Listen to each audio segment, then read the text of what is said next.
Расте бројот на загинати и повредени лица кои настрада во шумскиот пожар во Португалија, соопштија властите. Најголем број од жртвите изгореле во своите автомобили, обидувајќи се да избегаат од огнената стихија која почнала да се шири на патот, а дел од нив се задушиле од густиот чад. Меѓу повредените е и 8-годишно девојче додека талкала изгубена во близина на пожарот. Исто така десетина пожарникари се тешко повредени, а двајца се водат како исчезнати.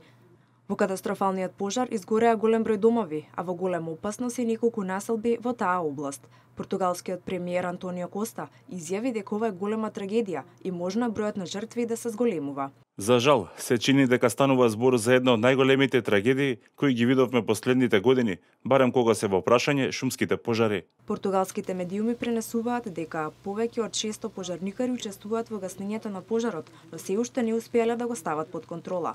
Освен нови шумски пожар, биле регистрирани уште 60 други на различни локации во земјата. Во гаснењето се ангажирани околу 1700 пожарникари. Уште не е познато како настанале пожарите, но можно е да биле предизвикани од громови. Португалија е погодена од топлотен бран со температури повисоки од 40 степени.